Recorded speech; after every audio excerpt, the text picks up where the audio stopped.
Hi everybody, welcome to Between the Lines Winery. My name is Greg. I'm one of the owners together with my younger brother Yannick. We've been around for about 6 years now as a brotherly or family-run winery.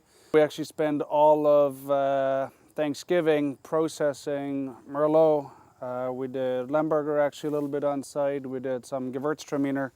So we're running full blast, harvesting probably starting at about 7 in the morning, finished sometime at 3 in the afternoon, and then we're pressing until about 11 o'clock, and we finished inoculation the next morning again at 7.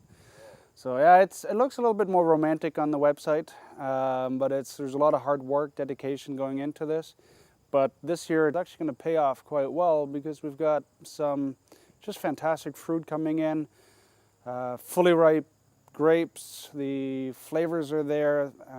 I think we actually had our best harvest of Pinot Noir this year. We came in at 25 bricks, which was it's just unheard of for us in Niagara, at least in our vineyard here. Bricks refers to the sugar at harvest. It's basically a percentage. The conversion's not exactly 2-to-1, but it gives you a rough idea of where you're going to end up. So if you have 25 bricks, the theoretical value for alcohol should be somewhere around 14, a bit. It depends on the heat of the fermentation. But this year, things are actually looking really good across the board. We've got phenomenal white wines, red wines. It's starting to cool down a little bit at night as well, so even our ice wines are going to stay intact. Red wines obviously have benefited the most from the really dry season. The white wines, we have to do some minor adjustments to, especially the acidity in the wine, to keep them still vibrant and fresh tasting. But other than that, it's just been a fantastic season. It's definitely worth to cellar. Our flagship wine here at Between the Lines is Lemberger. We think it's a grape variety that just does phenomenally well in Niagara. It seems to ripen a little bit earlier than some of our heavier cabs, but it gives us wines of equal quality. On top of that, it's quite winter hardy, pretty productive, and quite disease resistant. So we can actually reduce our spray impact in those fields a little bit compared to others. So it's a really great all-arounder. It's better for, in our opinion, it just works well here. Funnily enough, it's got a whole bunch of different names. The grape variety is sort of known as one of the main reds, and it's grown basically where the Austrian-Hungarian Empire used to sit. So it does have quite a lot of different names. Lemberger being the German name for it. The big international name is actually Blaufränkisch. That's what the Austrian standard, I guess, would be.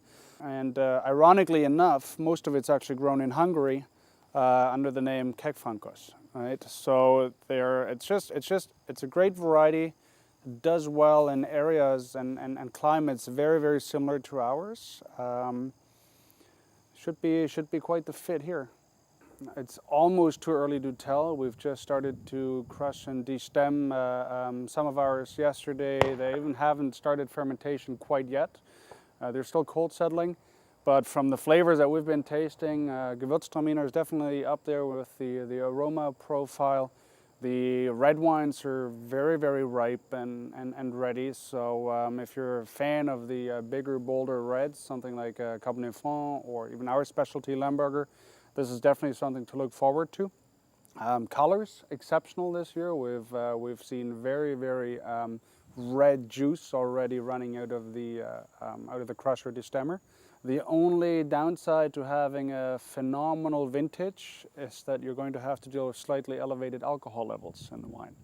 Now, if you want to come visit us here at Between the Lines, we're actually located in Niagara-on-the-Lake, pretty much right in the center of it. The appellation that we're in is called 4 Mile Creek. It's one of the biggest and hottest in the area. You'll find tons of vines around us, especially red wines. Like a lot of the caps are grown in this region. And we would definitely like to invite you down here to Between the Lines.